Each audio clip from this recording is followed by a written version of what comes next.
All right, today's story time with Jay type of video. So feel free to minimize this and you don't inconvenience your pixels on your monitor with this face. I'm gonna tell you guys about basically every time I can remember accidentally killing a computer. I don't mean like, oops, I made a boo-boo and I just had to fix something or redo something to make it work. No, I mean I dead as a doornail. The computer is completely broke because of a stupid mistake that I made.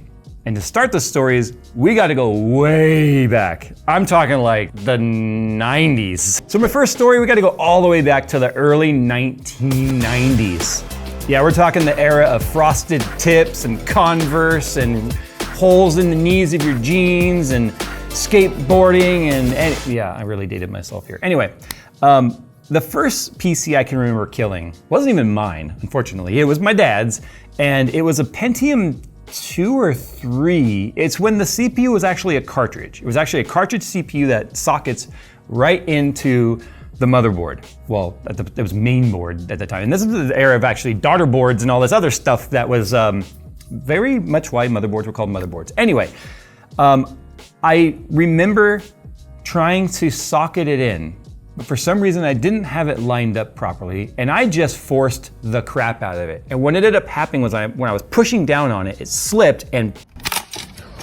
actually cracked the PCB where the CPU sockets into the motherboard. The whole reason it was out was because I was trying to do like an old voodoo 3DFX type of graphics card upgrade. I can't remember what card it was. I know I'm mixing together some eras here, but it was like I wanted to play my games and then I wanted a better graphics card, and I was like, I can do this myself, Dad. So Dad bought the parts and I broke them.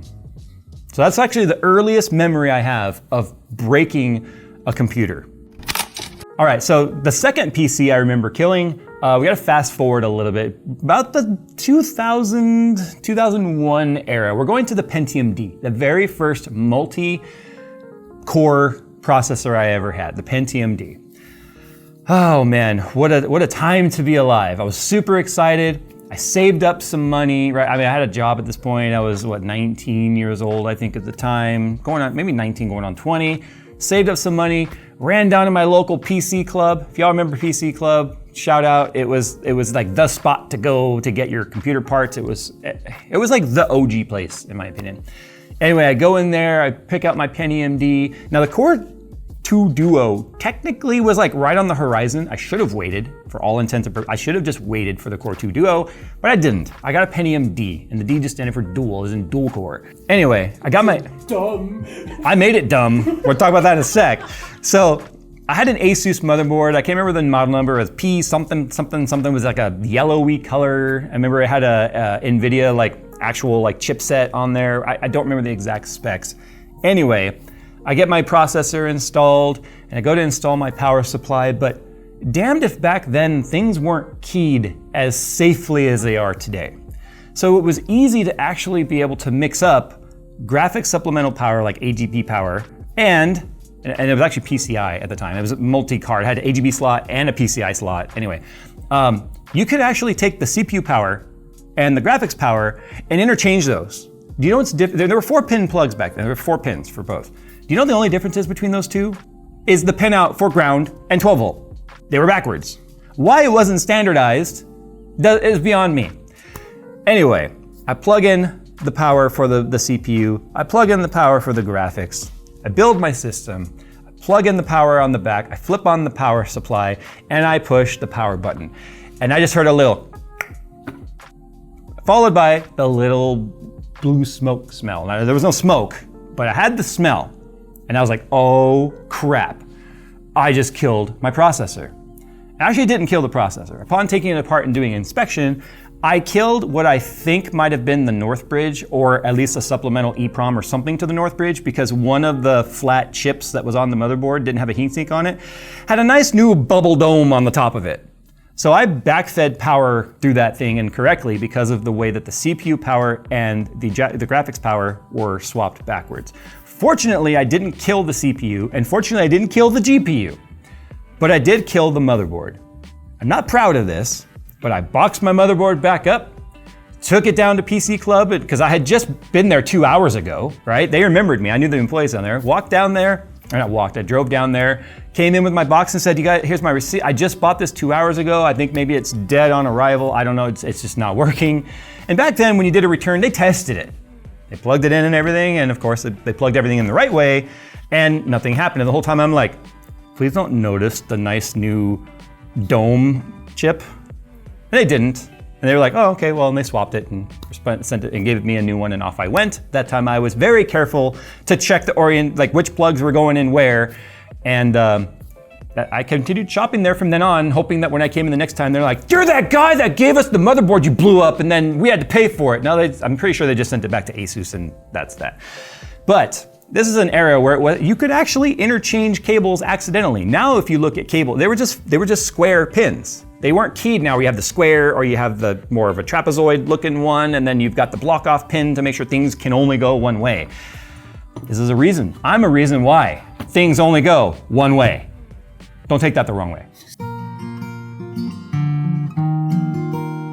So the next computer that I remember absolutely DOAing on accident wasn't a computer like a CPU or a motherboard, it's actually a GPU. It was a 7600 GTKO from EVGA. This is long before my YouTube channel and stuff, and this is long before I could afford to get any high-end models. So the 7600 GTKO was the best graphics card I had ever owned by that time. Now it had that tiny little, just a tiny little flat cooler on the PCB. There were single slot cards and it was very noisy. It was almost like a laptop type of fan. But back then you could take your sexy ass down to Fry's and you could buy a universal GPU cooler, which kind of looked like the circle of copper fins that stick up with a fan in the middle that blows down. I learned very quickly, universal doesn't always mean universal. And what I mean by that is they give you a measurement that says if your area around your die is clear by this much, by all means use our cooler. And then it had a bracket system that you put on there that was adjustable just to make sure that you get off 4 points mounted down. Well, I just straight up mounted the bracket, cranked that sucker down, and squashed the shit out of the capacitors around the GPU die. When I went to turn on that GPU, that one made the smoke. Okay, so the next PC that I unalived actually happened while I was doing YouTube. This one's notorious. This is infamous. I am definitely remembered for this one still to this day. Back when the X99 socket existed, their cooler support was a little iffy. And this EK water block that I wanted to install required that so the socket had screws on them that the post would screw down to normally. But because at the time, EK made a block that required those to be passed through and then a back plate mounted to the back side of it meant that I had to have the hole go all the way through the motherboard. Well, most motherboards did have a hole there. This particular ASRock board, I think it was an ASRock board that I had, it was red and black, I remember that, did not have those holes. And I went, well, if those holes don't exist and the other boards have them exist, it's probably safe to just take a drill bit and drill right through those holes. Now the first clue that I was probably not supposed to do that would be to just look at the back side of the motherboard and see if there were any traces in the general area. And you know what? There were, but this was also a multi-layer PCB for this motherboard, which means even if I didn't see traces on the back layer, there could still be internal layers and traces for the connections on the motherboard. Now the second clue, and by this time there was point of no return, would be the second that I started drilling through, I started seeing copper and gold coming up with the drill bit. Not just PCB chunks, which is kind of like an off yellow and black because it was a black motherboard. And it also bit really hard. And I noticed that there were metal chunks coming out. And I went, well, that's probably normal, and just drilled out all four. And then proceeded to try and boot the system and have it just literally not respond. Like it would turn on, but of course, all of those traces that were just no longer alive did not allow the CPU or the motherboard to do what it was supposed to do. Oh dear, go slow.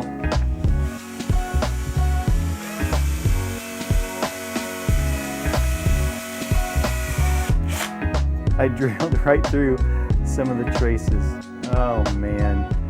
The biggest mistake I ever made was allowing that video to go online. Because to this day, people still say, don't let Jay and a drill near your motherboard. It's been a decade. Can we move on? This is probably the most stupid thing I've ever done. All right, so the next unaliving story is not one I'm very proud of. You see, modular power supply cables seem really convenient. You unplug the ones you don't want, you keep the ones plugged in that you do, you have less cable clutter to worry about in the backside of your case, everything's fine. But when you have a lot of power supplies, and you're not the kind of person that labels things, and you just go, these connectors look like they belong to this power supply, and you plug them into a system, and then you realize when you turn on the system, you get a CPU light and it's not working right, and you go, well, that's weird. And you take another CPU out and you stick it in the motherboard and go, maybe that was just a bad CPU. And then you realize it's still doing the same thing. Maybe it's a bad motherboard. So then you take out the motherboard and you stick a new motherboard in with one of the bad CPUs, and then you realize you're still not getting anything to post, just to realize that you mixed up power supply cables from two different brands that might have actually keyed in. Moral of the story here is I think a lot of tech YouTubers at some point have probably accidentally mixed up cables. Heck, even Nick has done it. Remember that SSD you killed because you didn't check the power supply cable? Yep. And do you remember that? And do you remember that SSD cable that you mashed into the SSD backwards without the little pin? No. Mr. Hulkman over here? No. And the most recent unaliving of a computer component that I can actually remember is this guy right here, actually, the MPG Z790 Edge Wi-Fi when I was doing the Mega Man build for my best friend. The backplate was a metal backplate for his water block that mounts to the back between his case and stuff. I had to change the water block, and I undid it, and when I undid the water block, the metal backplate fell between the motherboard and the case itself. It's just an aluminum plate, it just wedged itself in there. And the power supply was still on. When the power supply is on, there is power still going through the motherboard, keeping caps and things charged. Do you know what happens with those spiky things on the back of the motherboard, which are actual traces and solder joints going through the backside of the motherboard? When they're suddenly bridged, they don't like that, and they don't like that very much. So in fact, this board is still labeled as test possible bork because this one decides to go on strike now and then and say, I'm not gonna work anymore. And then doing nothing, coming back to it the next day, goes, yeah, I'll boot up. Then you turn off the system, you come back a couple hours later, push the button, it goes, I don't want to boot anymore. So this right here is actually one of the most recent unalived pieces of hardware. Just take it back to PC Club. I should do that, Actually, fun fact, our local PC Club is now a dispensary. So there's morals to this story. It's not just, let's put out embarrassing stuff that I've done, because yes, even the most experienced builders, and I'm far from the most experienced builder, can make mistakes. And these are mistakes that are easy to avoid if you follow some basic best practices. One, it should go without saying, never drill a hole in your motherboard. Okay, there's probably no scenario on earth that would require you to drill a hole in your motherboard. That's the stupidest one that I've ever done. However, the most common one here is actually power supply cables and interchangeability. Just because a power supply cable will fit in a power supply does not mean it's going to fit. Most power supply companies have some sort of marking on their cables to at least try and identify whether or not it is the right cable. For instance, Corsair has their type. So you got type 4, which is their most common power supply cable type.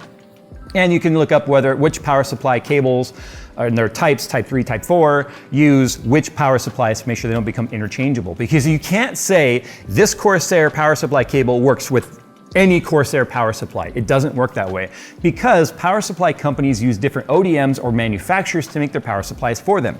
Usually being Seasonic, Superflower, and a couple of other brands that exist. And guess what? Just because those might be a Seasonic cable does not mean it's going to work on any Seasonic ODM power supply, or even a Seasonic power supply and a Seasonic provided Corsair power supply. So if the best practice is going to be, if you've mixed up your cables and you don't know which ones are which, at least find a schematic online and verify pinout. If that's too complicated for you, the best course of action is just buy a new power supply, or go and buy an aftermarket power supply cable set for the power supply unit that you have. It would be cheaper than buying a new power supply. And you can trust those cables because they're made for that power supply. The other thing too is, if you're ever going to work on your system, in any way whatsoever, taking out RAM, taking out your graphics card, changing out your M.2 drive, changing out your CPU, make sure your power supply is unplugged. I don't say flip the switch on the back because it's easy to think the switch is flipped, and it's not, and it's powered on, and you don't want to be moving around CPUs and pins and DIMMs for your RAM and all that stuff with power going to those units. They do have phantom power running through the motherboard. Unplugging the cable is the only way to guarantee that there's no power running to your motherboard to cause damage. Anyway, these are some embarrassing stories of mine, but I'm willing to embarrass myself if it keeps someone from potentially unaliving their system, especially with how expensive things cost today, because that would be a very painful experience and a very expensive one that I have lived many times, and I will live again. I guarantee someday I will live it again. Like right now, we have a Threadripper TRX 50 board with our Threadripper CPU that just decided to stop freaking working. Well, that's an Asus board, so I think that one's sort of, that's expected.